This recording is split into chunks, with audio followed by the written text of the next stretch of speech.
What's up, everybody? Paul here from the Hoops Crew, and it is a new episode of the Paul James Show tonight, Sunday. What are we? April 13th. As we speak, round is coming to a close. Port Adelaide and Hawthorn are due as we speak. Forgive me from time to time if I cast my eyes off screen, where I'll be checking out what is going on in that matchup. Us Cats fans, it's a relatively important one given that we play the Hawks next week. So let's get into the agenda for tonight. There's a few things we're going to cover. Of course, we're going to begin by covering the Geelong and Adelaide matchup. The Cats getting the job done by 19 points there. We're going to go around the grounds, and that does include multiple takes as we have a bit of a look at Port Adelaide and Hawthorn. Though, as we speak, Port 7-3-45, smashing the Hawks. You'd love to see it. 1-2-8. The Hawks are completely awful. Right now, it is exactly what we want to hear. Jackie even jumping in the comments here saying, I think the Hawks have gastro. Fantastic. Hope it destroys their assholes. Was it too early in the show for me to say that? Yeah, we're not even a minute in. Sorry, YouTube. Sorry, Ben. We're going to go around the grounds. Like I said, we're going to talk about that game as well as all of the others. We're going to jump into Enough of the Week. We've got some Q&A, and we're going to talk about some of my other topics as well. One big post-game live the other night. Congratulations to Marty on winning 2 large pizzas. Thanks to Shannon Pizza there. If you haven't already had a chat to Ben, make sure to do so, and we'll see to it that those pizzas make their way to you. We've got some breaking news, but as I've already kind of alluded to, commentary saying, is anyone else's audio a bit scratchy? Please post it, Mark, if that's an issue. I will look into it on my end. But where are we? Yeah, as I alluded to, the Hawks are currently getting smacked around by the Power to the tune of 37 points. It's good. You love to see it. But, oh, yeah, okay, there's a few of you mentioning my audio is a bit funny tonight. We'll try and do what I can to look into that as the show goes on. I'm a bit worried about maybe noise gates and those things. I'll give myself a bit more distance. Please keep as the show goes on here about how my audio is coming through. I might be just too loud and it's just hitting a noise gate. So apologies if that's the case. And thank you, Mark, for keeping me in the loop. Seems a bit better now. Hopefully, maybe I was just sitting a bit too close to the microphone. All right, let's get into the match that really, as Cats fans, we all want to be talking about, and that is, of course, the Geelong and Adelaide game. Like I said, the Cats got the win in this particular case, 18-11, 19, beating the Crows 15-10-100. Now, hopefully, everyone who is watching this tonight has already caught all of my various takes on this match. I had a lot to say. There's the reaction video. Please make sure to check that one out. It's a pre-recorded video on the YouTube channel. I hope you enjoyed or will enjoy a full in-depth analysis of the game. But let's revisit it a little bit here. You can see the goal kickers for Cats, 4-1 to Danger, 4-1 to Jeremy Cameron, 2 goals straight to Brad Close. Whilst Darcy Fogarty also kicked 4 goals, all 4 of those in the second quarter. He blitzed it for a while there. Ben Keys with 3 straight, Tex Walker with 2 goals too. And on the disposal front, Bailey Smith and Max Holmes leading the charge there. It's rare that we have Geelong players kind of leading the disposal cap for the match. But 35 to Bailey Smith, 32 to Max Holmes, 23 to Tom Atkins, whilst for the Crows, Matt Crouch with 28, Isaac Rankin with 25, and Mitch Hinge with 25, most of which butchered from what we saw. All right. Let's, dive into the game a little bit here. 50,000 people attended this match, a huge turnout. It's obviously what kicked off the other round. And as we see, Port Adelaide kicking yet another goal. The other round is closing in a far more spectacular fashion for South Australians right now. We won by 19 points, 50,000 people. You love to see it, especially with the circumstances. We were a bit undermanned, of course. Jack Henry going out with his injury. You've got Tom Stewart with gastro; he was out, and there's a bit of work to be done to kind of get yourself in, considering you're going against a pretty potent 3 tall forward setup with the Crows. But we got it done. The first half was a bit rough. It was a bit scary for a while there. We were kind of winning some of the key things like clearance, but we just couldn't retain the ball in our front half, and we were, kind of bleeding in that first half. Now, I have said this time and time again on this show and in the various reaction and preview videos and all those sorts of things about Adelaide so far. And finally, we heard it acknowledged publicly by the coach in the post match that they are so hopeless at keeping opponents quiet. They hemorrhage scores themselves. They score heavily, but they hemorrhage scores themselves. And this is ultimately what got them. Geelong kind of retooled a few things in the back half to ensure that they kind of protected the scoreboard a bit more. Did a fantastic job in that regard. And from that point, we piled on the goals. And let's kind of dive into some of those real specifics here. We were trailing by 8 points, and ultimately we won the third quarter by 4 points. It was nothing spectacular, but we really arrested the momentum and changed the game up. The Cats then went on to pile 5 goals on in the final term to run away with victory. Danger and Jeremy Cameron combining for all 5 of those 5 goals in the fourth quarter. Setting the stage, I guess, going into it, Tom Stewart, we mentioned before, he was a late replacement by Ted Closey. Fourth time that he's been that we've had a late change this season. It's just going to continue to fuel that narrative that fans have. There was some concerns about Isaac Rankin going into the game as well with his calf. He pretty comfortably proved he was good to go. But then it was really just this procession in the second half. Crows fans, they've been up in arms over the Ollie Dempsey mark. And interestingly, I just saw, damn it, I forgot his name, big key forward for the Power. He had a similar call to Ollie Dempsey's, Mitch Georgiades, who's the name I'm looking for. He had one not paid in a very really similar circumstance. Heading in and out. Thanks, Drew. I'm trying to work out what's going on. It's very, very hard to work it out whilst I'm live. Please keep me posted. I'll try and keep a bit of an eye on my settings as we go. Yeah, I don't know. I don't quite know what to make of it at the moment, but trying to watch that space. Georgiades so basically had a similar style mark stripped of him before. So I say that, and he's shot on goal again.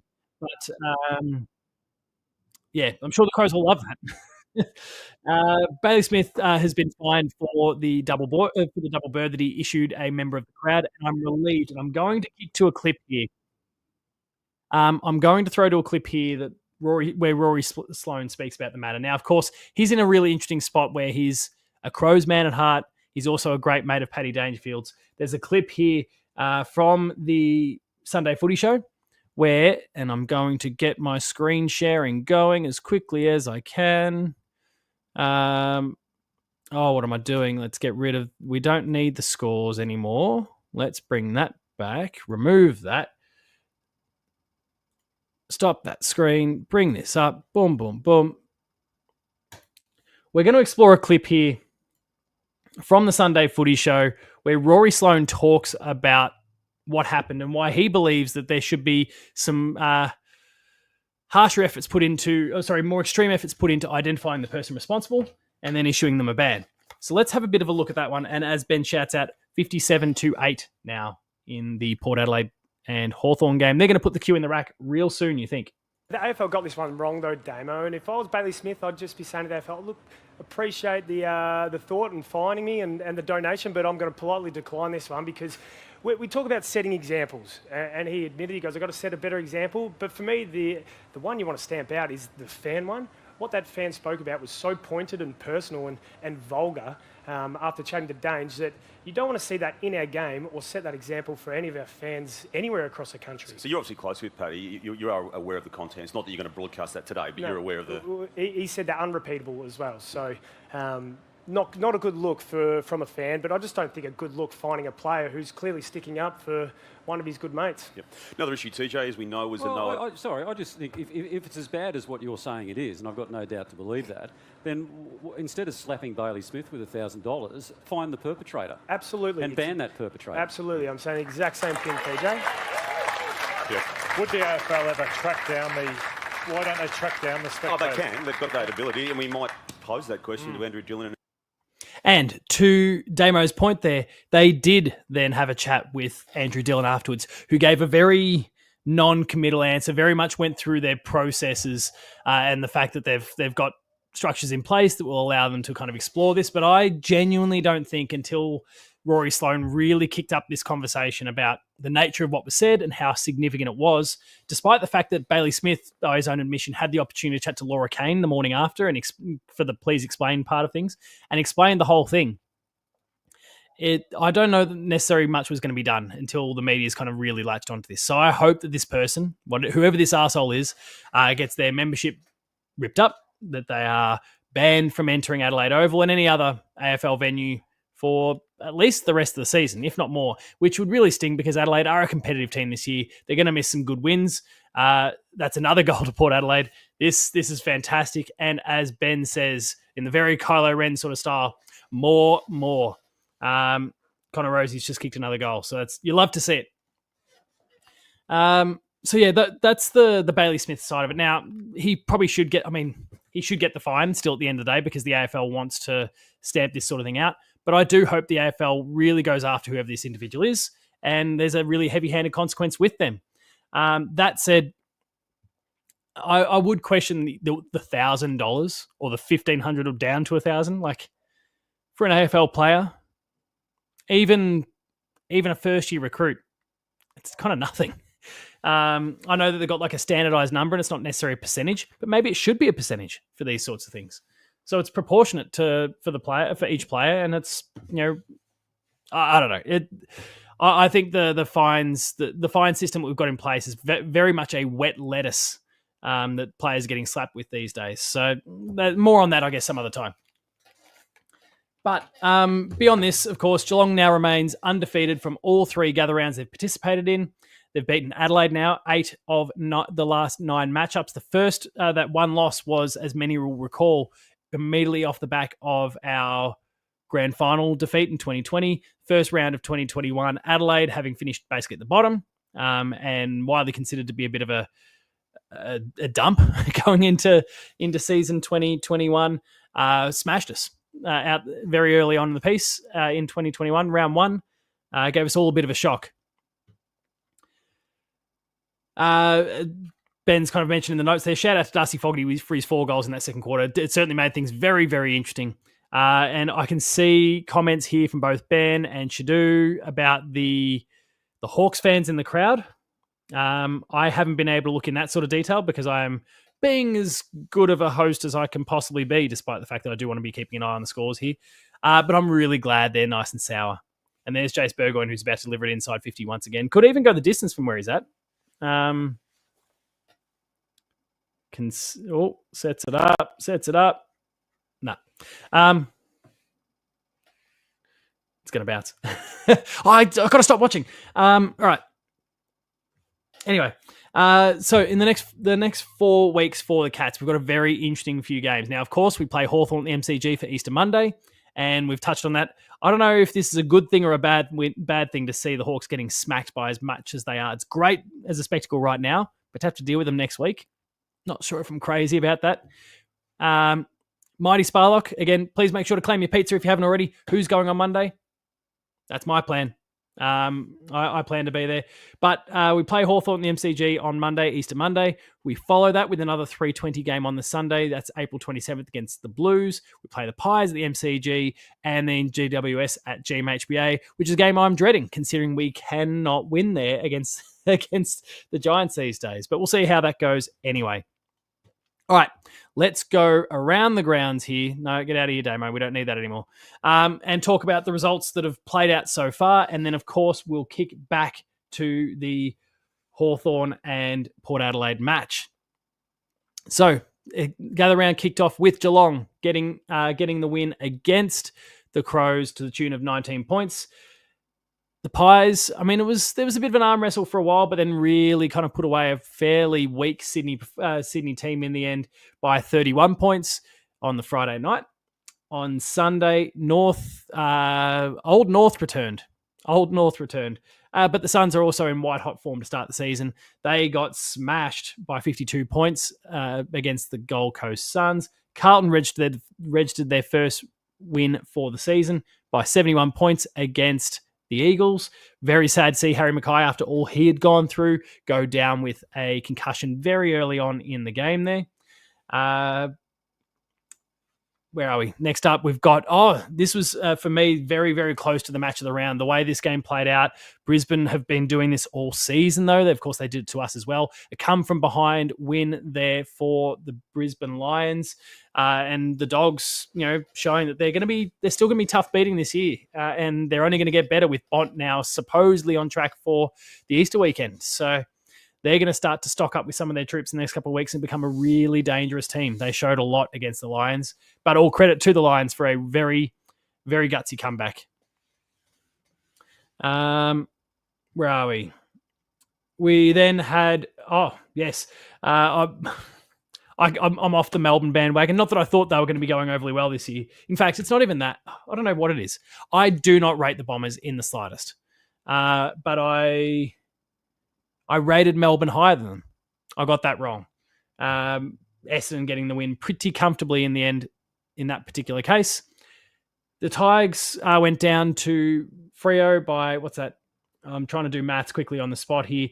That is, oh my God, my mouse stopped working. By 61 points. And then the Giants beat the Saints to wrap up the games that are complete so far. We will now quickly jump across to the live scores here in the,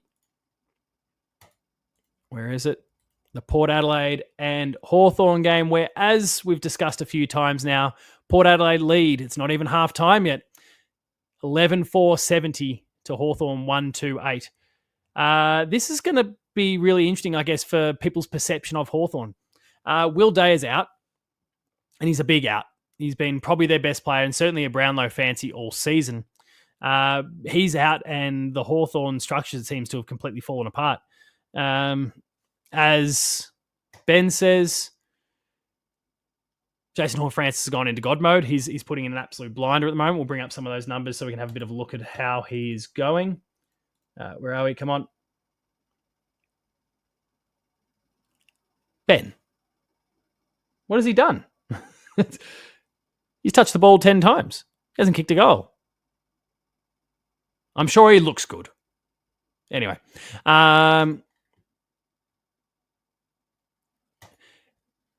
Brendan highlights that Essendon have Melbourne's first round pick. That's fantastic news if you're a Bomber supporter, because Melbourne is on track to be bottom 4. And the way they're going are sinking lower and lower and lower as we speak. So that's huge for the Bombers. What else have we got here? Melbourne are going to have to put Clayton Oliver up for trade 3 years in a row now. Yeah, I mean, for Geelong, that's good news. Oh, wow. Oh, geez. We nearly had a warning leg break that went through for Port Adelaide there. I don't know what sort of level of delay I've got compared to everyone else. But, it'd be a really interesting one. Shadu then piles in on that, saying, I think the big egos need to leave Melbourne and get rid of the coach and start again. I think the coach is a problem. They're not playing a very good strategy whatsoever. It's causing them a lot of issues. Max Gorner's in a bad place. There's stuff going on off field that's certainly a factor there. But he was extremely gallant on Saturday night. He just had no one to go with him. The game plan is the problem. Like, they've got players that play to a 2021 game plan that doesn't hold up now. Petrarca's incredibly frustrated. Clayton Oliver's just dumping the ball left, right, and centre. There's a few issues there for the D's right now. But it does, going back to Brendan's point, give us an opportunity. Maybe have another crack at Clayton Oliver. He might lose some value. Maybe we can bring him on board. And I know he's kind of dumping the ball, but that's not as big of an issue at the Cats. Do we take Petrarca off their hands? Look, I can tap the sign and bring up the video from last year for both of these guys. But we've got no chance with Petrarca. He's going to go to either Carlton or Collingwood. And Jackie says, similar to what you said about the Eagles, I think admin is also the problem. Yeah, 100%. Do we need Clayton Oliver now that Bailey Smith has panned out 1,000% better than we could have imagined? Look, I mean, I don't know what everyone else's expectations were. I kind of expected this from Bailey Smith. He had a fairly lengthy opportunity to return from his ACL. So I'm not perhaps as surprised as some are, but he has been fantastic. He probably still has exceeded expectations for the majority of people, and that's fair enough. No, look, I don't think Clayton Oliver is the one at this particular point. Now, if we can get him for the right price, then it's definitely worth investigating because he's still a premium tier player. but I think we could shift those priorities a little bit. Of course, there's been talk about Harley Reid in the last week or so, with him now kind of, I guess, Geelong and Hawthorn becoming the front runners for him in terms of opposition teams going for him. He's stalled talks with the Eagles. There's a whole bunch of different things going on there. We've had lots of other conversations about other players over the course of this season. They're all still largely on the table. I think the one that is probably the least likely at this point is Matty Rowell, who we discussed earlier on. All right. That is the live game. Let's move on a little bit here and talk. Oh, I don't know. I can bring that back. Let's talk about the ladder, where we will see, and we might live ladder this one because it's going to be. Hang on. What? Oh, sorry. It was already live. Jesus. All right. So Hawthorn's percentage is shot to bits right now. The hiding they are copping is absolutely obliterating their percentage. They're going to go from first on the ladder at the beginning of the round to fifth as things stand right now. Brisbane as the one of two undefeated teams. It's crazy that both Queensland teams are undefeated, mainly because one of those teams is Gold Coast. But the two Queensland teams will be the only undefeated teams in the competition by the end of tonight. Brisbane with 5 from 5, Gold Coast with 4 from 4, and Gold Coast really have every right to be on top. They've just been screwed over by the Cyclone and the fixturing. Gold Coast are currently the most dominant team in the competition right now, and all credit to them. Jackie, down, percentages down. GWS, obviously we play, so I guess it's really interesting for us. We spoke about Geelong's upcoming matches, and 3 of the 4 teams that we play in the next 4 weeks are sitting 3rd, 4th, and 5th right now on the ladder. So we've really got our, this is a really important block of matches that we have to play. Keen to see how that plays out. But you can see GWS in 3rd, Collingwood 4th. I think an overrated 4th. I don't think the Pies are doing anything particularly extraordinary at the moment, but they're still a dangerous team. Hawthorn, that down percentage is down. The Cats, the Crows, Freo, and St Kilda all sit on 3 wins from 5 matches. Port, again, live ladder. They've just kicked another goal as well. Hawthorn's percentage has just dropped before our very eyes, another percentage at 1.5. Port are, the pick of the litter, I guess, in the teams that only have the 2 wins. You've got Carlton, North, and Richmond with 1 win, and then bringing up the rear, Melbourne and West Coast winless. And now I can't wait to see when Melbourne and West Coast will play one another, because, yeah, it'll just be a fascinating watch at this point. And honestly, you couldn't predict a clear winner. I'm seeing comments saying punch on. Oh, that's exciting. Was someone having a swing at Jack Ginnivan? Or that little prick, the wizard? Oh, Ben, I hope there was some wings. I hope they all get them out. The whole Port Adelaide supporter base, the players, the coaches, all of them. Wings out, everyone. Brendan says if Port lose from here, it will be perhaps the biggest turnaround of all time. Would that be? I mean, currently, by the way, nice. They lead by 69 points. Would it be the biggest turnaround in an AFL match of all time? There was a contentious one. It's going to lead. Oh, good intercept by Sin at the end there. But I reckon that ball was out of bounds. There we go. Thank you. 69 points is the current biggest comeback ever. Is that the Essendon and North Melbourne one?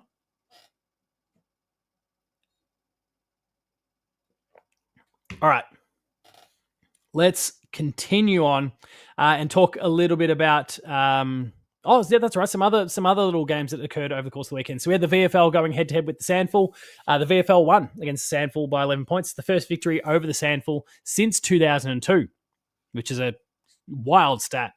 Next week, casting an eye forward to next week's fixture, we'll bring it up right now. The match centre. We'll skip a week because this game is already over. We've got Brisbane playing the Pies. First v 5th is a fantastic and really interesting contest.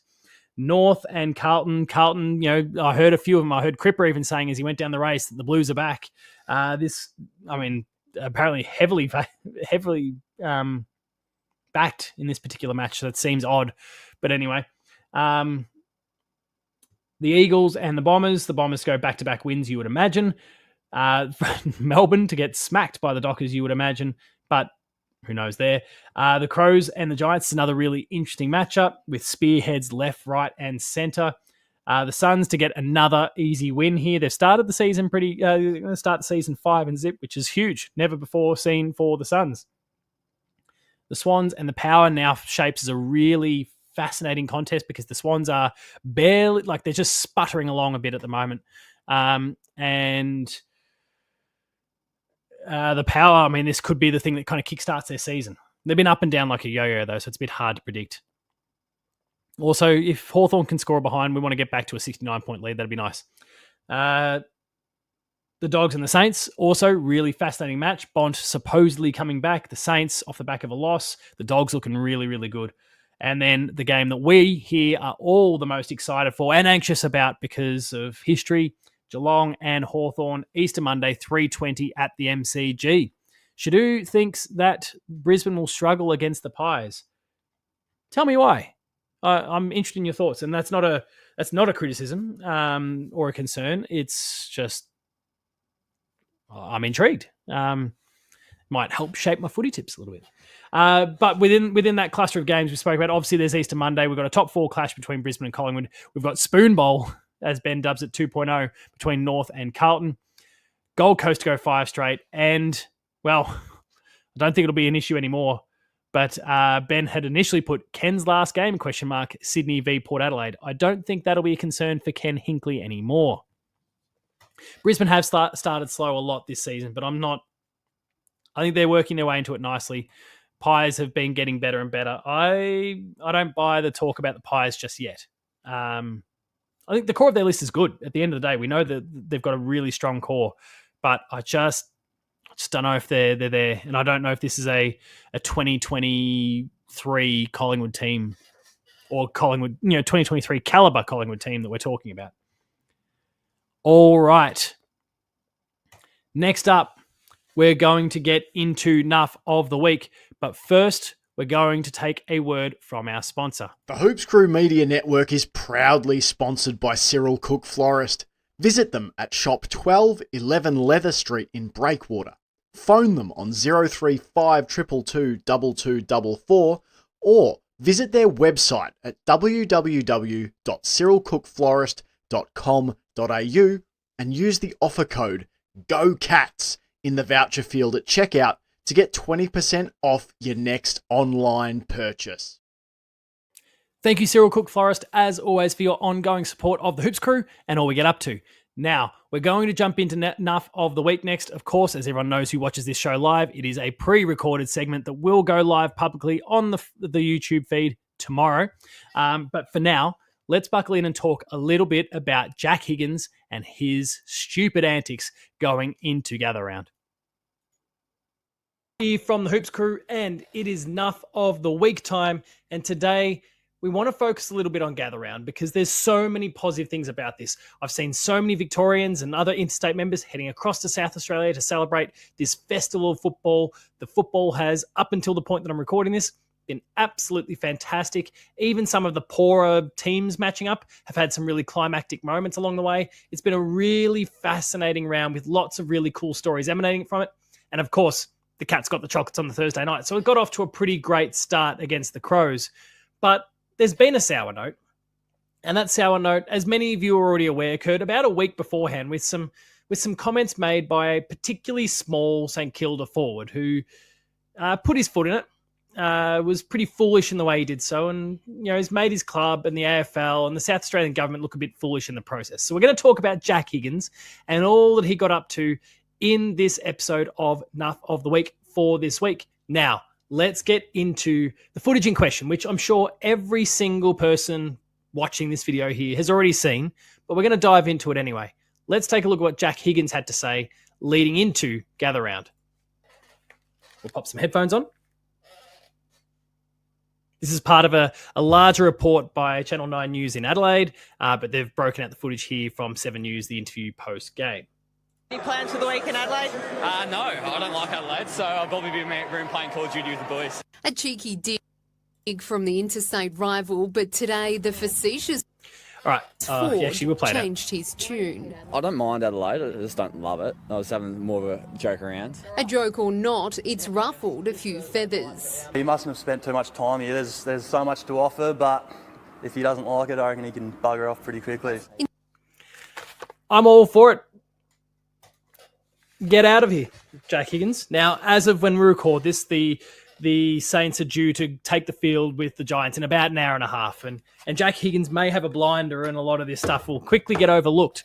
But and Eddie Maguire said it himself during an event that they hosted for Channel 9 a couple of days before the round started. It was an amazing night, and you had Isaac Rankin performing. There's some really incredible things going on that night. But Eddie Maguire highlighted it's $25 million that have gone into this. You've got a collaboration between the South Australian government and the AFL. For the AFL, this is a priority to build this thing up. And for Jack Higgins to make comments like that just undermines it a bit. Now, I don't think many people take it seriously because he's the same guy that talks about snags and all sorts of stupid stuff and carries on like a pork chop. We saw a lot of that from his days at Richmond. So I think for most people, most of you possibly watching right now, it just kind of washes off you and it doesn't really cause a stir. But I would imagine at AFL House, and I don't necessarily like sticking up for AFL House because they make some pretty stupid decisions and have certainly been the subject of Nuff of the Week quite a few times over the last couple of years. But I'd imagine they'd be pretty frustrated. And I'd imagine some of the CEO level, the C-suite class at the Saints, are also pretty upset and annoyed by comments like that. The whole competition is trying to build this up. They're trying to make it a celebration. They are trying to build up football even further.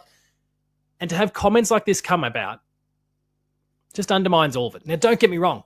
As many of you who watch this station know, I'm a huge gamer myself. Now, I'm not really a Call of Duty buff because I can't stick around with the games long enough due to the nature of my reviewing cycles and all those sort of things to really stick with a game to get top tier, get prestige levels, for example, in Call of Duty, whatever. I tend to move on through stuff relatively quickly. But I can appreciate wanting to kick back and play a video game. 100%. Absolutely love it. I've done South Australia once, and it was one of the most beautiful places that I've ever been. And I basically saw none of the state while I was at it, mind you. And yet that brief period of time was absolutely incredible. And I cannot wait to find an opportunity to go back. Hopefully for Gather Round, I don't know, in 2026 or beyond. But I'm desperate to get back to that place. It is a stunning place with lots of wonderful things to see. And then, of course, all the things you hear, wineries, etc. Now, I'm not a wine drinker, but there's plenty there that's still going to be relevant to me, even if I'm not drinking the wines. This is a stunning state with beautiful beaches, incredible people, and lots of great sights. And just to make comments like that really undermines what the AFL is trying to achieve. We're also trying to, if we just focus exclusively on football, we're trying to build up this game in a huge footballing state and use that as a platform to engage more fans across Australia. And also to take the game away from Victoria, which is perfectly reasonable. We hear all the time, that the AFL is really just the VFL and all those sort of things. Well, taking the game interstate, whether it's to another footballing heartland like South Australia or like Western Australia, or to go north to New South Wales or Queensland, all of these things are really important in building up the game and also breaking down this idea that it's all about the VFL and the Victorian teams. And stupid comments like that just don't help.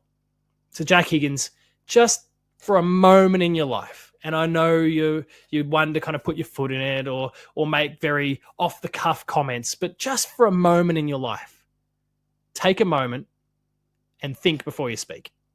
And you might not upset as many people. Sure, maybe you lose a little bit in the humor and those sort of things. And it's some of the comments are endearing. But when you get it wrong, like you have here, you look like a fool. And so that's my take on what occurred with Jack Higgins this week and his comments around Gather Round. As I said, Gather Round has been a massive success up to this point. There's been some incredible games of football, and I can't wait to watch the last few. And certainly, as this is also going live to air during the Paul James Show post the final game of the round, I look forward to catching the last few and discussing all of it with you. Couldn't agree with me more on that one. Great takes all around. Okay, let's move on from here. We're into some Q&A now. And I will quickly, I guess, go back to the chat here and look at a few of the comments. Brendan suggesting we need flower of the week. I'm not into horticulture for the most part. I love buying a nice bouquet of flowers for my wife when I can, because I know it makes her day. I couldn't tell you much about plants or flowers whatsoever. So if we want to, it's going to be very much that was a weak effort, flower sort of effort. And I don't really like that sort of stuff. Hawthorn are pushing up daisies is a fantastic call. But they've also kicked 2 goals in a row to finish the half.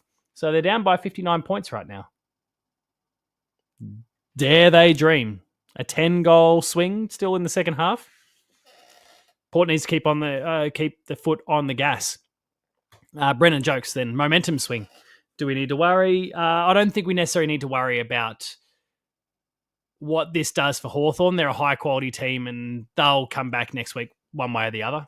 And Geelong will know what they're...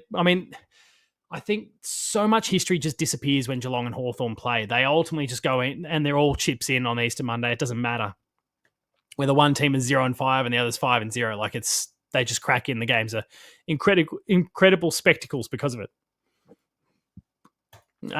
Did Tom Stewart go hang out with Ginnivan too at the Children's Hospital in Adelaide? Wait, did Jack Ginnivan throw up? I must have missed that. Sorry. Hawthorn need Will Day. They absolutely do. Without him, they're screwed. So I look forward to beating him to the tune of 45 points next week. Jackie asked, and I did actually respond to this just from my own personal account in there, but will I play Fortnite with Bailey Smith? Absolutely not. Not because it's Bailey Smith. Would love to sit down and play a game with Bailey Smith, but not Fortnite. Fortnite's crap. Grind and get on the piss. Jackie stresses then she's not a gamer. I have no idea what all these games are. We got to get you on board. You've been seeing all these trailers and stuff that I put on during the Paul James show of a Thursday night typically. Got to get into it, Jackie. There's some amazing stuff coming up. There's something we're going to look at shortly that is video game inspired, that is going to be the biggest talking point of tomorrow, I assure you. Quite a few AFL players have no business speaking on camera. Absolutely. Some of them just need to distance themselves. When was the last time 2 Cats players got 30 plus? It feels like it's been a while. Absolutely. And it's not something I necessarily considered at the time, Refuse TM, but yeah. Most of the time we're lucky to have 1 player hit 30 plus, let alone 2. So there's a Port fan apparently doing the playing. That's awesome.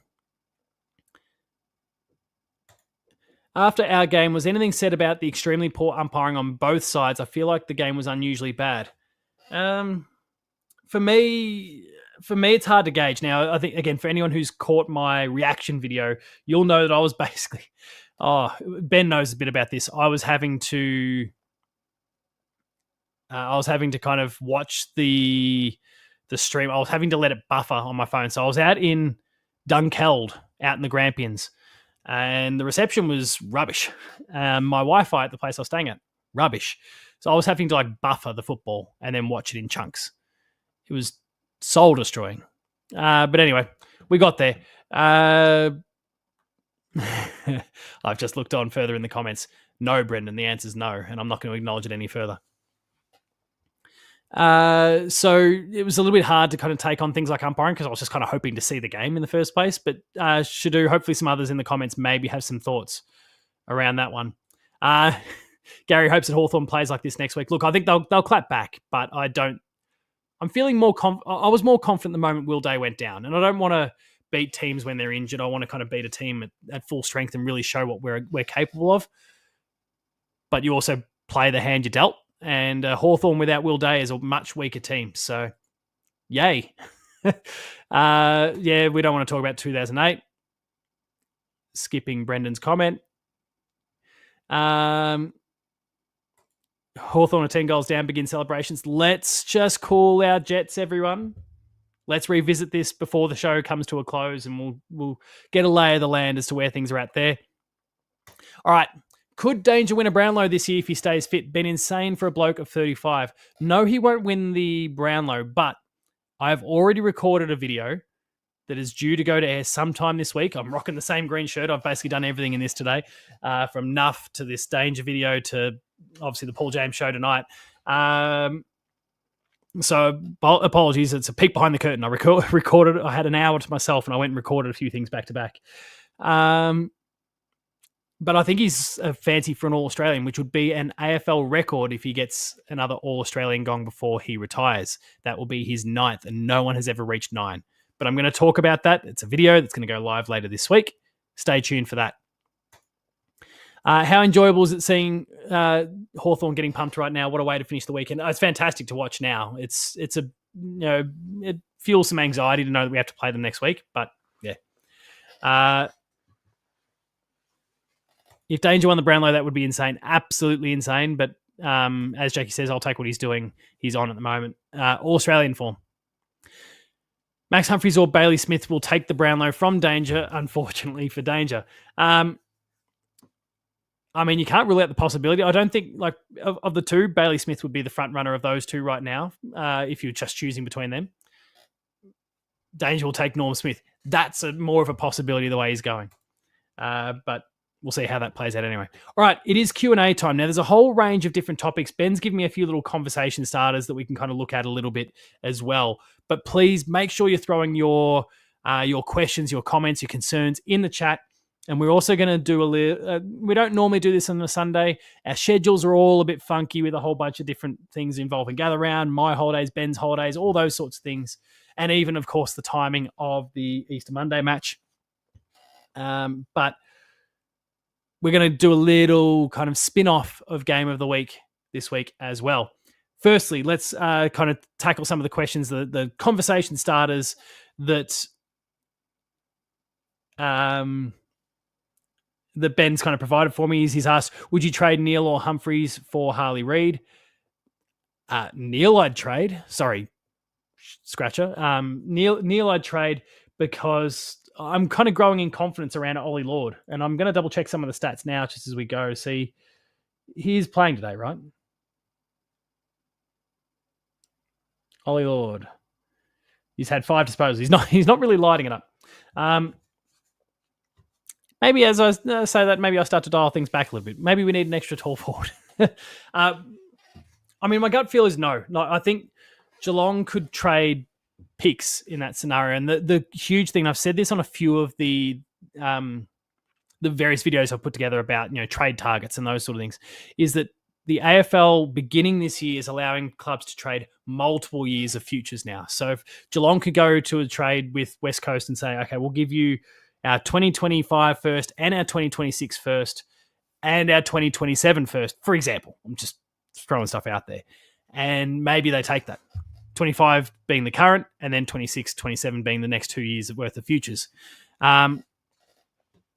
So that might be something that could feature for not only the Harley Reid one, but multiple other transactions that Geelong are linked to. He also asked, does Geelong have a serious list to contend in 2025? Absolutely. I've got no doubt in my mind at this point that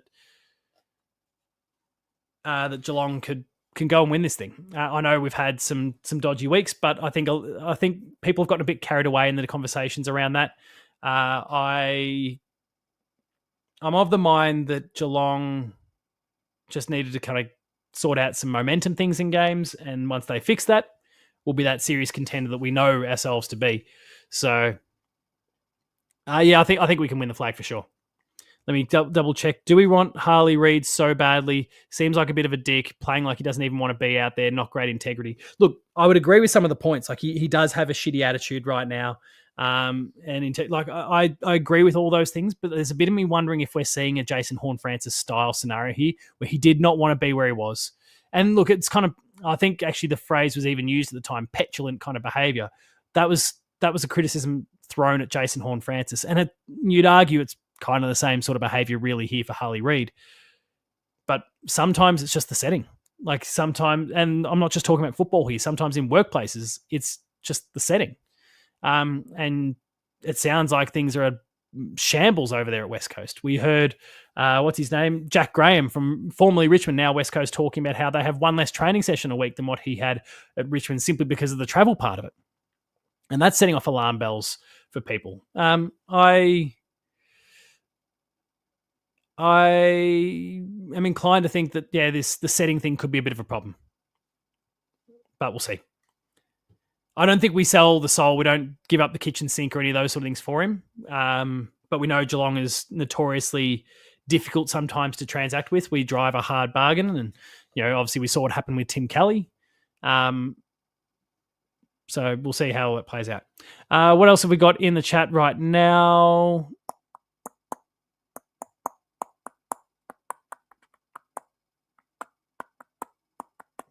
Could Max Holmes beat Gack out over 100 metres? I did see Gack out tracked under 20 seconds in the 200 today, which is an extraordinary feat. Aiden thinks that Harley is overrated. Ollie Dempsey deserves the rising star more. He did, absolutely. What else have we got here? Is Connor O'Sullivan now set in our best 23 regardless of Cole Jasney's fitness? Yes. I mean, Collar has been fantastic for us and has really given me no reason to be concerned about what he could offer when he returns. But it is a harder situation for him now to return because, Connor O'Sullivan's been excellent and has done absolutely nothing wrong. He's far more versatile than Collar because he's got the speed. He does give up a little bit in strength at the moment. There's give and take based on age and stage. But right now, I think I'd take Connor O'Sullivan's... If I had to schoolyard pick, I'd probably pick Connor O'Sullivan for the team right now, which says a lot because Cole Jasney's been fantastic the last 12 months. Has Tom Atkins played a better game? I think he's played a few better games this year than the one on the weekend, but he was extraordinary on the weekend. It's just he's set a crazy high bar so far this season. This has probably been his best season yet. And I was a bit concerned going into this year. I think I described him as being, and sorry, chat, I know people got a bit upset when I said it at the time. I described him as being a bit of a fringe player at that point, which now that I look back on that, it's absolutely horrendous, crazy comment for me to make. But he's really stepped up to the plate. I would say he had a bit of a down 2024 and was kind of at risk a little bit. But he's sorted it out and he's playing the perfect role, a perfect foil to your Max Holmes and Bailey Smiths of the lineup. Brendan asks Reece Stanley or Polly Farmer, at which point Ben says Reece and hashtag Stanley Army. Polly. At least for prestige alone. Can Tom Atkins break Scott Selwood's AFL record for tackles in a season, 202 from 2011? I mean, he's tracking at the moment. I know he had a quieter game on the weekend. I don't think he was partnered up on Isaac Rankin at different stages. He was always going to have a lesser number of tackles this weekend because Isaac Rankin's just so fast. But yeah, it's a feasible thing. Will Mitch Duncan make it to 300 games? Yes, he'll get those cheap couple games at some point, and his form in the VFL has been good. Has the Sam De Koning ruck experience come to an end with Reece Stanley back in the team? While Reece Stanley is in the team, yes. While Reece Stanley remains in the team, yes, Sam De Koning will kind of remain that key defensive post, but he will spend some time in the ruck as they shuffle the magnets around, especially as Jack Henry returns, and we've got Tom Stewart back, so Mark Blitzarves needs to be moved around, Sam needs to be moved around. Like there's pieces that need to move around the board. He'll from time to time spend some time in the ruck as the number one ruck, not just as a defensive ruck or a forward line ruck or something like that. But yeah, for as long as we've got a dedicated ruckman in the team, Reece Stanley, Toby Conway, Mitch Edwards, whoever it happens to be, Sam De Koning will be defaulting to a key defensive post and maybe making his way into the midfield from time to time. Who's the biggest threat to our premiership in 2025? Brisbane. I did say going into the year that Hawthorn was going to... Now, I think I've been largely proven wrong, though they're having a nightmare day at the moment. I did say that Hawthorn was this was the calm before the storm sort of year where they were going to maybe get, a bit of a reality check and then explode in 2026. It seems like they're having an explosion right now, but setting today aside, it seems like this is the year for them to really rise. But I just don't rate their list. I think they've got weaknesses. I think they've got holes. If I look at the lineup, Barras is obviously fantastic. Hardwick and Sicily, great. And I'm just looking at the lineup for today. So obviously we're factoring in that Will Day is out. Josh Battle's obviously excellent. Impey. Weddle, I think, is someone that you can exploit in the defensive six. Carl Amon, Connor Nash could be exploited. Massimo D'Ambrosio is not that good, I don't think. Harry Morrison's vulnerable. Nick Watson is inexperienced, but obviously, quite special. Jack Ginnivan will pop up from time to time, but I, again, don't really buy into the hype there. Jack Gunston is continually not doing that much against the Cats these days, and he's older and the hamstrings could go, and there's a whole bunch of different things there. Maybe Chol's not that great. Dylan Moore is an excellent player, but I think, and he's actually got a pretty good track record against us, but I think if we're more mindful, I think we'll be okay in that regard. In terms of their followers, Lloyd Meeks a great ruckman, and I think can cause some issues for us if we are playing like a Sam De Koning in the ruck at the time. But if it's a Reece Stanley, I think Reece can get him that athleticism again that we've seen now really benefit Reece against both Max Gawn and old mate from the Crows, whose name has just escaped me, Riley O'Brien.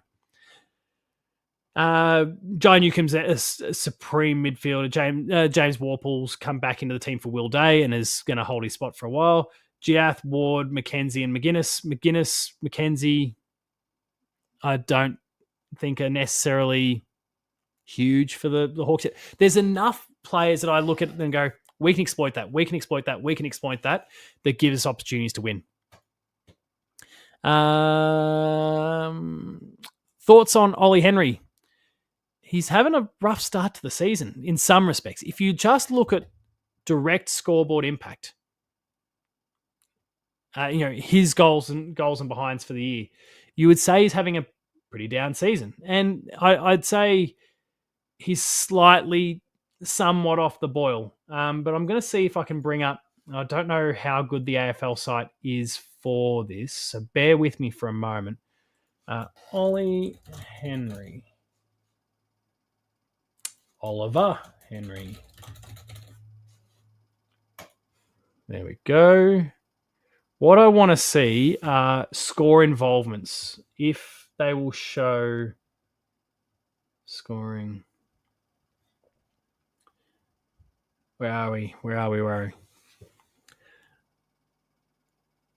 What? The AFL website's a bit behind. I don't know what's going. Oh, hang on. Here we go. So, Ollie Henry has kicked 5 goals for the season so far, and won a game. I think is the bare minimum you can ask for him. An average of 1 a game is the bare minimum you can ask for. He has gone missing in the game against St Kilda when we really could have done with a goal or 2 from Ollie, but he kicked 2 behinds in that scenario. He's hit the scoreboard every single week, but and he kicked a behind against Melbourne. He's had 4 goal assists. Some of their totals, their averages just are not. Oh no, sorry. Yeah, sorry. He's had 5 goal assists, so he's averaging 1 a game there. But his score involvements is at 4.4. He's quite actively involved, and it's some of those immeasurable ones. It's ones that we don't have stats for. It's the tap-ons, the slap-ons, bursting through the contest. I described it last week. Was it last week? Yeah, it might have been last week's game where he just crashed through a pack and then collected the ball full speed and dished the handball off or slapped it on. Like, there's been quite a few of those plays so far that don't get recorded statistically that he's been delivering. And so I think he's being judged harshly because we're not seeing as much direct scoreboard impact from Ollie Henry. And I would like to see that, I guess, improve. His pressure acts, he's averaging 8 pressure acts a game at the moment. Defensive half pressure acts, 1.4, but obviously plays that in. And Brendan says, hang on, what's going on here? There we go. He gives Collingwood fans the shits, and I love that the most. So do I. And as Jackie says, with 13 pressure acts on Thursday night alone, I am pretty content with what he's providing right now. I would like to see him hit the scoreboard more than he is, but that will come. I think, I can't remember if I spoke about it in the reaction video, but right now he's in a place where he's learning about his spot in a forward line that contains 2 key forwards in Shannon Neal and Jeremy Cameron. He was able to navigate that all right when it was Hawkins and Cameron, or when it was Neal and Cameron last year. But then Paddy Dangerfield coming in, very much playing the Ollie Henry role. he becomes that third tall, really, and has become a massive focal point for the Cats. He's trying to work out, I think, where he fits in this mix, and that's a challenge for him. So right now, while he keeps providing those pressure acts, while he continues to, be involved in scores, even if he is not the one directly scoring himself, I am more than okay with it. But yeah, that's that for me right now. All right. What else have we got here? I'll go back to Ben's show notes, look at some of these other conversation starters. Should gather round stay in Adelaide long term? Absolutely. And I can't wait to try and make sure I go next year. Oh, hang on, sorry. Refused TM. There was an effort in the first quarter that seemed to sum up where Henry is at. Had a run at it and just kind of palmed it away. It stood out lacking in effort. He was compared to some of his teammates. I know the one you're talking about, but I also can think of several others where he went the palm or he went, slap on and he nailed it. And I think the reality of what we see in the AFL at the moment is, while teams are, keep the ball moving at all times, what Richmond kind of really kicked off back in 2017 onwards, while clubs kind of embrace that sort of approach, it means that every now and then these palms, these strategic ones that you're knocking over the shoulder or trying to slap to the left or the right or whatever it is, sometimes it just doesn't work out, and can look kind of bad in the process. So yeah, he's nailed far more of those than he's messed up. So I'm going to give him the benefit of the doubt in this one. But I do know the one you're talking about. It didn't look good, but I'm going to give him the benefit of the doubt. Shadu asks, what do you think Scotty said to Jezza at halftime? I think would have been something along the lines of pull your fucking socks up. But anyway. And probably, spend a bit more time forward. He did. He played closer to home in this match and it worked out very well. We've been saying it for weeks. Should gather around stay in Adelaide long term? Yes. Will we see Cam Guthrie and Jed Bewes in the hoops again? Cam Guthrie, I'm getting more and more anxious about. Jed Bewes, I think, is still so important. And I said this last year, and I was proven right with his efforts through the final series. He's still so important for the Charlie Camerons of the world because he's got the speed to go with these guys. If Isaac Rankin goes forward, for example, Jed Bewes is the perfect person to put on him. He's a crafty back pocket, and he's got the wheels to go with him. And so I think he's hugely important. What do you think Reece Stanley's farm looks like? Well, right now I believe that they're building another property on the premises, and that's going to be for Clayton Oliver when he comes to join the Cats.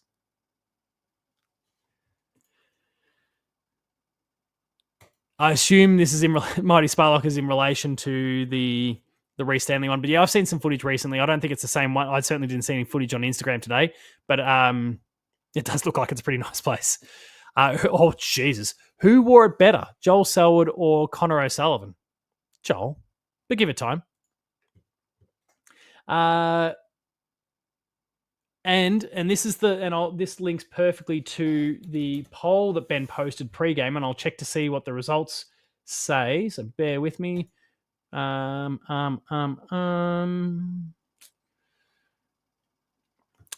Ben asked, which young cat has impressed you the most this season? And the poll has been live in the stream all night. Please make sure to drop your thoughts on there. I'll keep an eye on the results. But with 95% of the results so far, Connor O'Sullivan is leading that one. Head of Ted Closey with 1 vote, Oisin Mullen with 1 vote as well.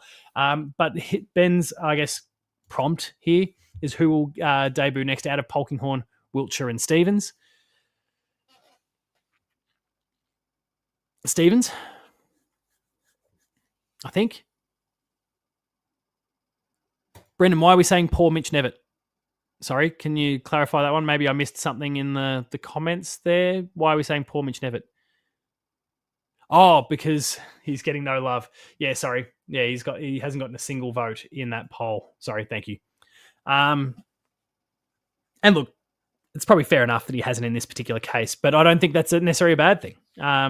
Hell, Closey and Oisin Mullen have got 1 vote themselves. Sorry, thank you. I cottoned onto that a little bit too late. Heidi Sparkle says, my mum says there will never be another Joel Selwood. I mean, 100%. But you can have a bloke in the number 14 who wears it proudly, and that would be huge.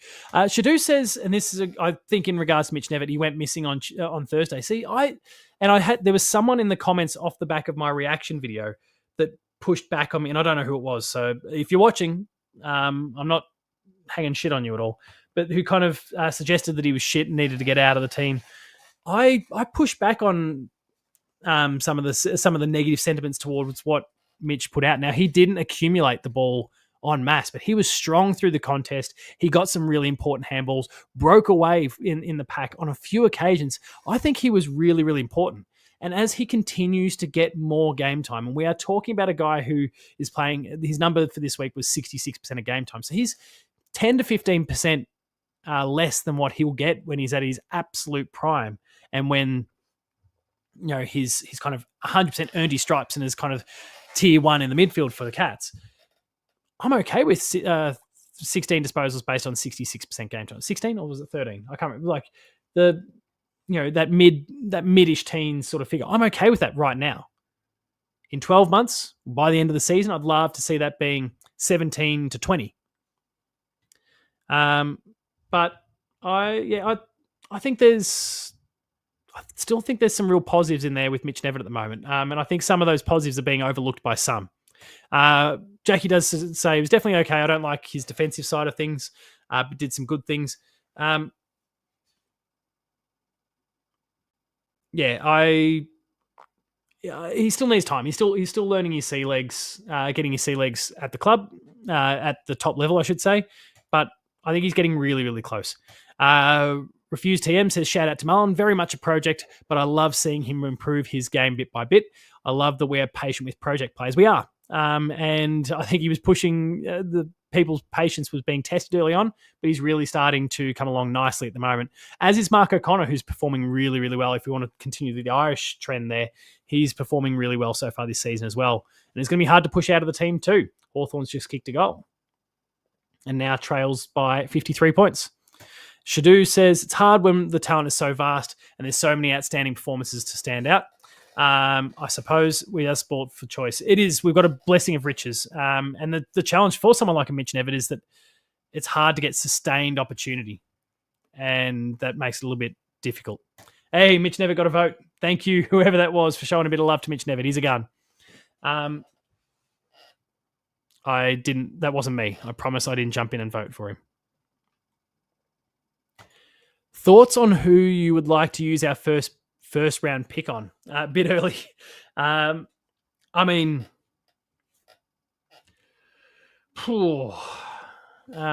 bring up the draft fancies because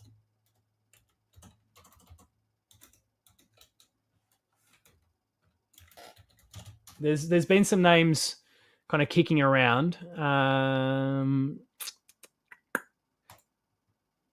But there's one that's like relatively local for me, whose family I've had a little bit to do with, and he's been kind of, I don't know why I'm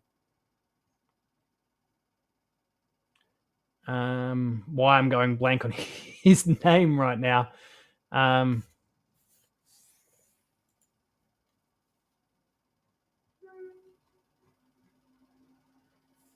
Cooper Duff Tyler. That's right.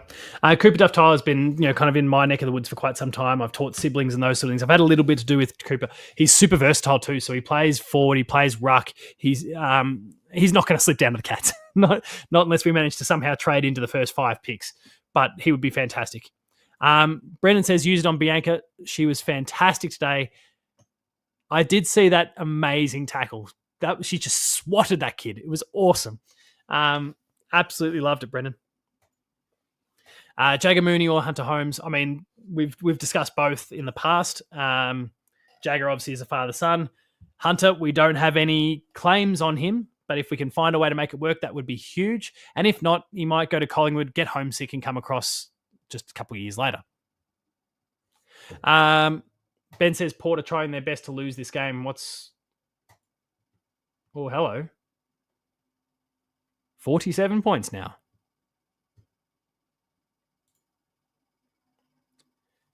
Ben says Bianca destroyed that poor child. That kid copped it.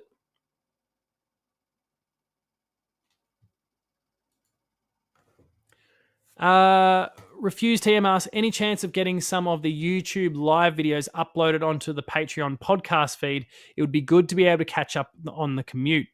that's a handy suggestion or recommendation. But Ben, I'll leave that in your hands. You are active in the chat right now, so if you're able to share those thoughts, that would be awesome. It's certainly something that I think we can.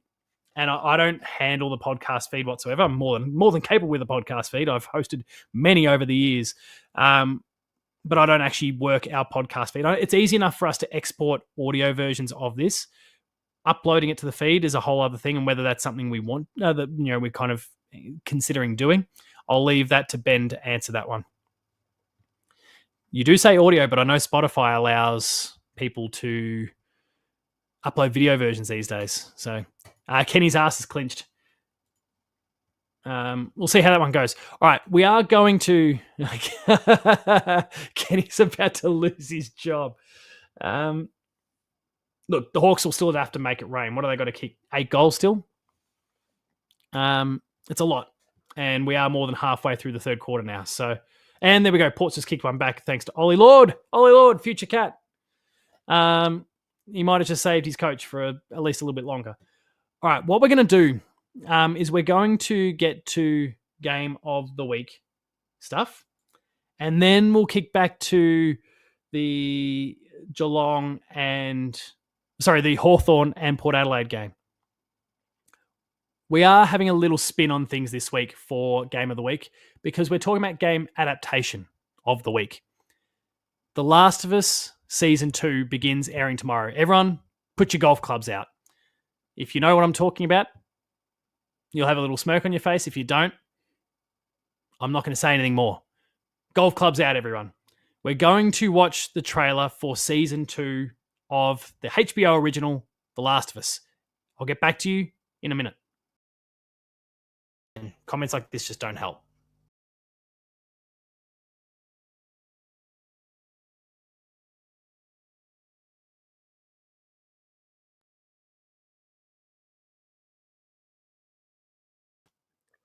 And so that is Season 2 of The Last of Us going to air tomorrow.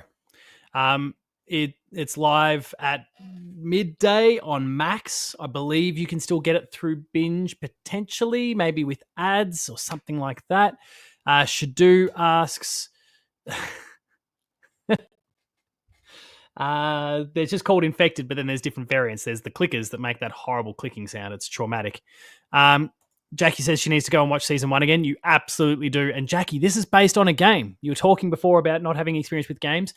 The Last of Us is... Foxy's just dropped a super chat on us. Here's trouble and make it double. Ben and Paul post-game live. Oh, wait, hang on. Did he make it double team on post-game live next Monday night? Oh. I didn't even see that he set that goal. Okay, I guess I'm on post-game live on Monday night. Yeah, The Last of Us is one of the best video games of all time, as is Part 2, I might add. But Part 2, the second game that's getting adapted starting tomorrow, is going to be split up across 2 seasons, Season 2 and Season 3 of the TV series. And then it remains to be seen if we have a third game at this point. They are working on a totally different project, Intergalactic, the Heretic Prophet.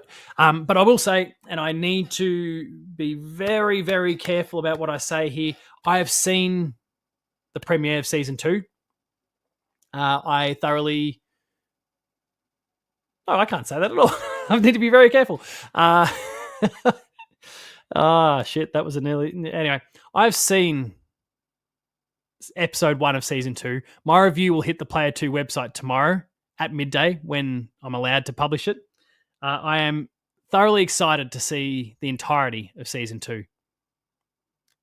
But I know there is a lot of... Oh my God, The Handmaid's Tale. My wife was watching some Handmaid's Tale yesterday. The new episode come out on Mondays as well. Last of Us needs to be the priority, people. This is one of the great pieces of television. And I'm going to continue to ignore those comments. What have we got here? Yeah, anyway, I've seen the first episode of The Last of Us Season 2. Can't wait to share more thoughts and then continue watching. Severance is the priority. I still have to watch Severance. I haven't watched any Severance up to this point, but I believe it is an absolute gem of a TV show. The other thing that we'll discuss here, obviously, there's been a bit of content that I posted on the channel, some of it that I'd kind of pre-recorded and then went to air while I was away holidaying, was around AFL 26, which was revealed last week. I am chatting to Ross Simmons, who is the head of the studio, Big Ant, and I want to try and get him on some content to talk about the game. That would be really, really awesome to get to pick through that one. Potentially, if he's able, if we can get the scheduling right, potentially try and even do it live or something one night so that we could get your thoughts as well. If we want to talk about giving people what they want, live chat with the head of the studio would be massive. But we'll see what happens in that particular regard. I know that's not what you're referring to, Brendan, but so yeah, we'll see what happens there. Need to deal with that tomorrow. Shadu, what's? Oh, this must be still referring to Handmaid's Tale. All right.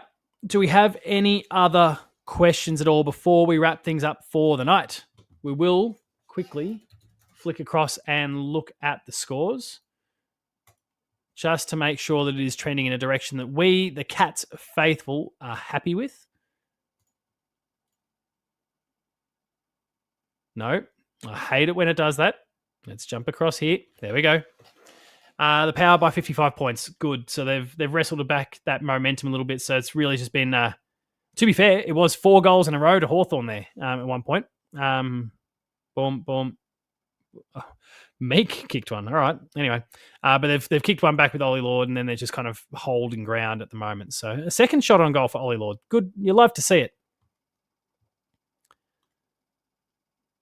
All right. Oh, anyone who thinks Ollie Lord is better than Scratcher is dreaming. No, I'd agree. But going back to the question before about would you be willing to trade Neil or Lawson to get what's his name?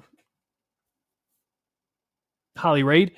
I said Neil before because I believe that we could get an Ollie Lord, and whilst he may not be of the exact same level, you're at least getting someone capable in that spot. And so I'd be willing to transact on Neil potentially. Lawson Humphries, I mean, we've got even more players that are capable of taking his spot, but I just, in my heart, I can't. I think like all of you, we've just got this love of Lawson Humphries deeply entrenched already, and we cannot let him go. Unless, of course, he wants to go to WA, at which point, well, you may as well extract what you can, right?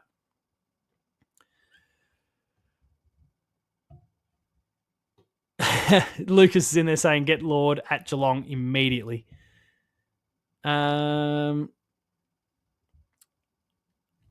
just going to say it now, and I'm going to look down the barrel of the camera because I can see what many of you are talking about, and it's something I'm not willing to acknowledge. I hate all of you. All of you. Every one of you. And if this costs us viewers, suck it up, Ben. Because you created this problem. All right. I probably just blew out the mic too.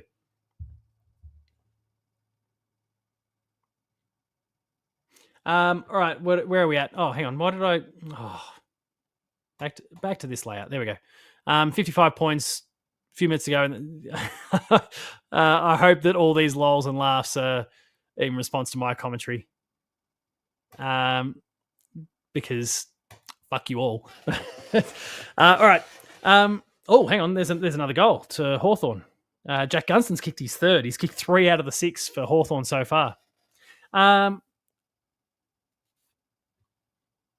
Ben's got real villain energy. He's a cockhead. All right. Actually, fuck it. I'll lean into it. As a child, I never watched Ninja Turtles. I didn't watch it as an adult. I don't know. I couldn't. Hang on. Michelangelo, Donatello, Raphael,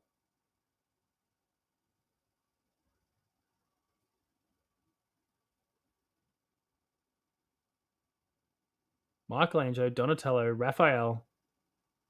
I'm trying to not look at the chat here. No, I got no idea. Who we got? Oh, there you go. Jackie's just helped me. Leonardo. But like, what lyrics? There's lyrics? Like I knew about Shredder. And I believe Splinter's a villain as well. Couldn't have told you anything about Casey Jones. Is that the girl? There's like a girl with, I think, like short reddish hair, if I recall. I don't know shit about this franchise. I didn't even really play the video games when I was a kid either, and there was some amazing video games from All Reports.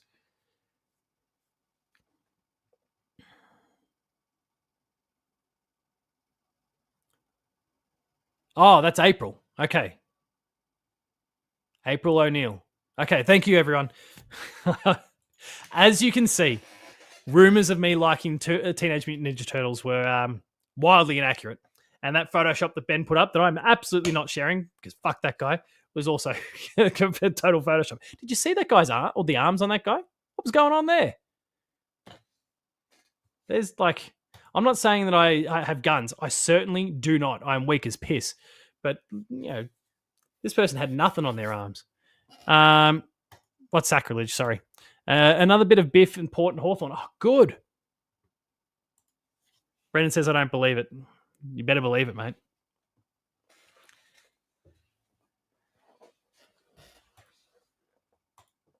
Pre-game drinks at Technodrome before the Cats versus Hawks game. It's quite likely I'll be going with my son again. Maybe my wife and daughter as well. So if that's the case, I won't be. Lord Flashheart said, hang on. I'm not stupid. No. I can earn more than $10 by writing about video games than sitting and watching Ninja Turtles. Sorry, Lord Flashheart. Kerry asks, G'day, Paul. How are you, mate? Good. I hope you're well as well. Just a quick question. Do you think Tim Kelly leaving the Cats to the West Coast Eagles was a good choice for him? He could have stayed with the Cats for a little bit longer. I mean, if we're exclusively talking about what was best for Tim Kelly, it's a really tricky one, because if we want to talk about his football, then no. Horrible decision. But the whole driving thing for Tim Kelly in the first place was departing for family reasons. And if his family life is good and better because of the move, then all credit to him. But if we're talking about football, no, obviously it's been a horrific move for him on a footballing front. It's worked out perfectly for Geelong because we took all those picks, invested the following year in Jeremy Cameron, and we got a premiership because of it. But Paul has a price, and Jackie says that's what I'm hearing. I do have a price. I get paid pretty well. I'm writing a book at the moment, everyone. I need to commit my time to that. How's this? If we want to talk about a price, I'm going right now to patreon.com/thehoopscrew, where we have lost a patron, where we have 34 patrons, paid patrons. Now, one of our goals this year, one of our team goals, to just kind of, I guess, be able to provide more content for the hardcore Geelong and Hoops Crew fans, was we wanted to get to 50. 50 was one of our big goals. We want to get to 2,000 subscribers on the YouTube channel. We're tracking nicely for that at the moment. We also want to get to 50 patrons. If we get to 50 patrons, I'll watch the whole first season of Teenage Mutant Ninja Turtles. If there's a second season, I might even do that as well. How does that sound? Is that fair? Is that reasonable?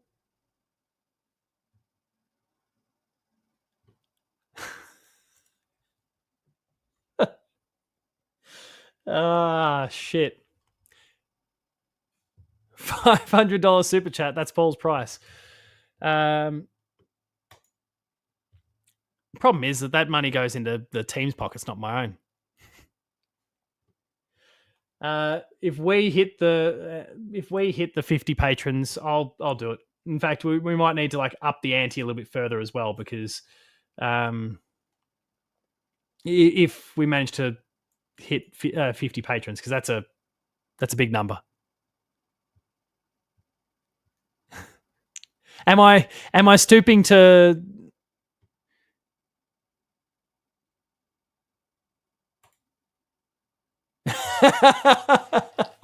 Ben says I'd do a post-game live in a Hawks jersey for $500 super chat. I mean, if someone does a $500 super chat after we beat Hawthorn on Monday,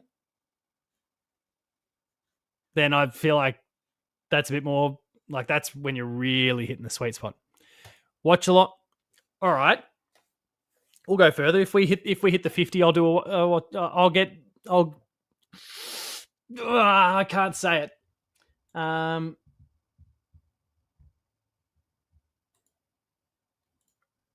We'll see. We'll just see what happens. Anyway, $50 for $500 for Ben's self-respect.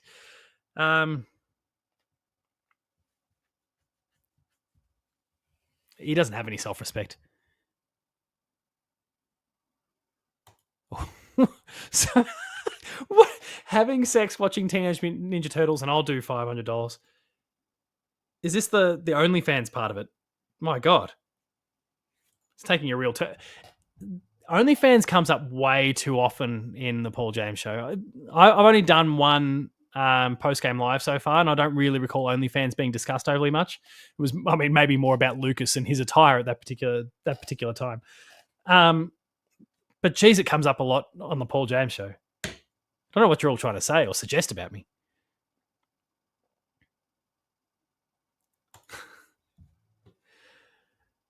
Shit.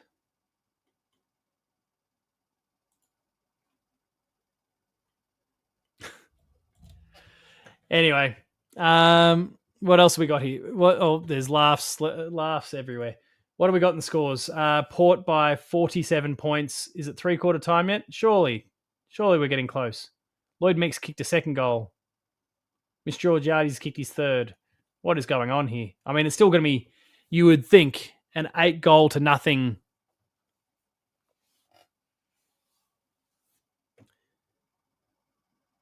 Hang on. Kerry Burke says, if Geelong wins on Easter Monday against the Hawks by 35 points or more, holy shit. Ben, how do we match fix? And is it going to cost us more than $500 to fix the match? That's huge. Please don't do that, Kerry. Please be more. I hope you're like some sort of millionaire or something. Please be responsible with your money. That's crazy.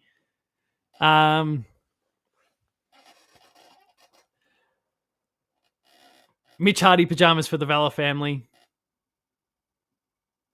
There's handshakes abound. All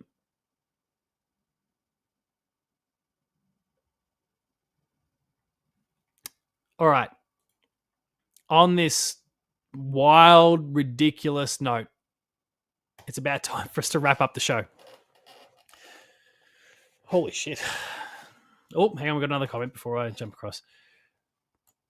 We need a fourth quarter watch along now for the Easter Monday. If 35 points is a chance. Well, Ben, you and I are going to be at the game. And the chap's going to be at the game as well. We may not have anyone available to do a watch along. But we'll have post-game live. We'll have the Paul James show where if that happens and if Kerry's actually... And, geez, I'm trying to be careful with my words here. Please don't give us $500. But if we do win by 35 points, there's those opportunities there. So let's not get too ridiculous here. Live stream from behind the goals, Ben says. And Jackie asks, kind of, the timing's perfect. Is he going to do an IRL stream? Probably not. The reception might be awful. But anyway, all right, let's wrap things up. If you haven't already, please subscribe to the YouTube channel, like this video, tell your friends and family, share the video around, try and get more eyes and ears on Hoops Crew content. We are looking to build this platform. We want to reach more people, have more.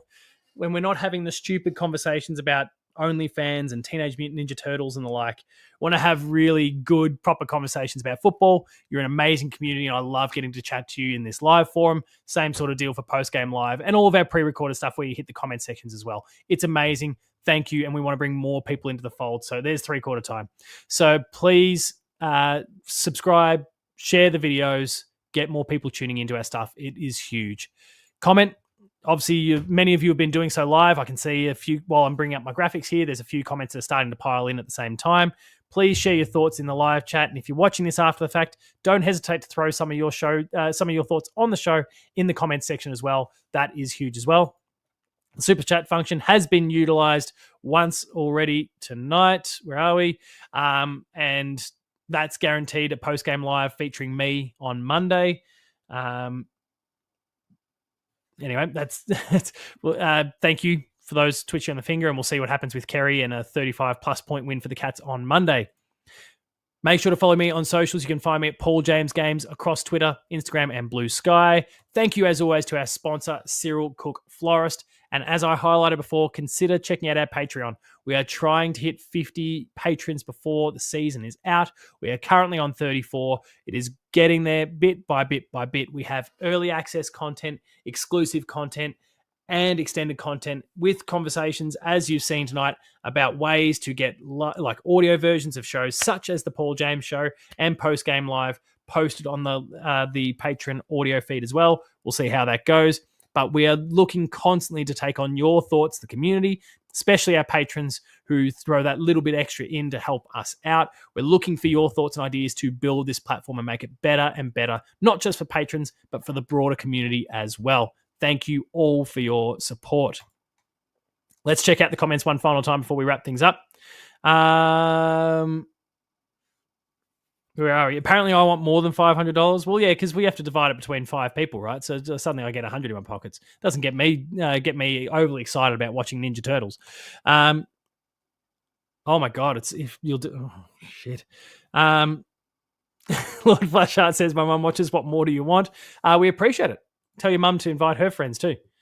Hawthorn look cooked. I mean, it gives us a chance of winning by 35 points if this is how they're performing now. Down by 47 to Port. Maybe we're in with a chance for a 35-plus point win. I'll be watching that. Oh, my God. I'll be shit. I can't even fathom the idea of a $500 super chat. But anyway. Kerry does say, hit that like button, Cats fans. Thank you, everyone. Good night, Turtles fans. Ben says, night, Paul and Ben. Love your work. Thank you. Good night, everyone. Go Cats. The comments are continuing. Yeah, lots of Go Cats. Thank you, Jackie. Thank you, Mighty Sparlock. Thank you, Kerry. Thank you, Heidi. You're all amazing. Thank you all for having tuned in tonight. As always, posting pictures of turtles. Fucking hell. Ben, get fucked. Thank you, everyone, for watching. Remain Geelong strong. Go the Port Power. Let's win by 60-plus points now. Let's finish this game strong. I'll see you later, everyone.